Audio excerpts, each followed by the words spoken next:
Today, you're ready to move on to calculate the area of triangles and parallelograms. Good. We're going to look at triangles first of all.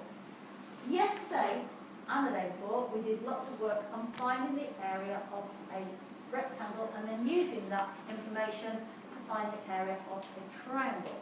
Because there's a link. So, if you look at that triangle, make it into a whole rectangle, what do you notice about that triangle in relation to the rectangle? What do you notice about the triangle in relation to the whole shape?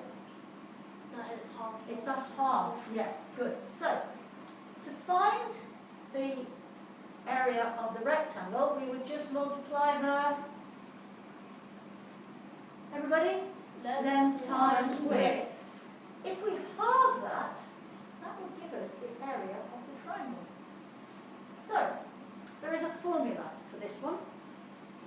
The area of a triangle is half the base times the height. There's your base, there's your height. If you multiply 6 times 8, you will get 48 centimetres squared. That's the area of our rectangle. But we only want half of that, because it's only half that shape, and half of that will be 24 centimetres squared. Good. And again, you can see on this one, we've got a different shaped triangle. But if we make the whole thing into a rectangle, and then we draw a broken line down it, you can see that that triangle is half of that shape, and that triangle is half of that shape. So, again, we're using base times the height. So we've got the base of 9, the height of 6. So 6 times 9 is 54, divided by 2, because again it's half the original rectangle, you get 27. Okay? So, if you try and remember, the area of a triangle is base times height divided by 2, halved. Okay? Base times the height divided by 2. Okay? Just change this to line.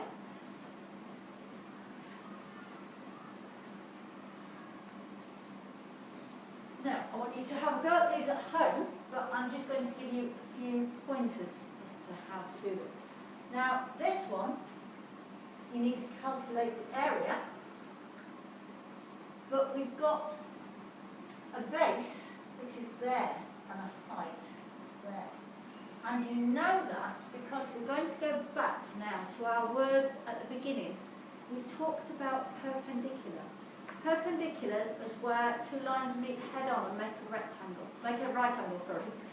So 2 lines meet head on, make a right angle. Okay? So you are using the perpendicular height when you find the height of a triangle and when you're finding the area. So you need to find the perpendicular height. So you find the base, and it's got to be that one, because there's no way you can make a rectangle there from that measurement.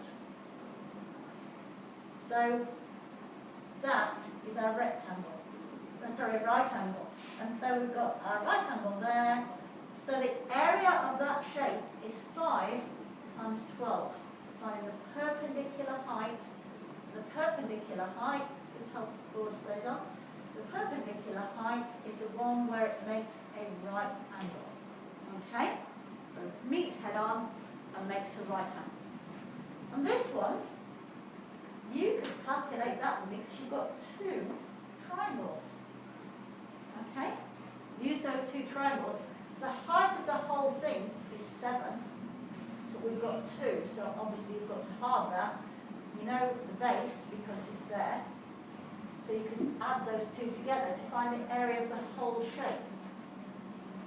And on this one, we've got 2 triangles again. We've got a triangle there. We've got a triangle there.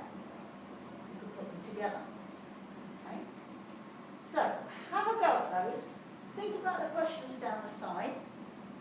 Remember that word perpendicular, because that is really important today. 2 lines meeting head on, making a right angle, like that. So, when you're finding the area of a triangle, if you are given 3 measurements, and you think, oh, I don't know which one is the height, think about it, it's got to be the perpendicular, the one that makes the right angle. If you remember that, you can't go wrong.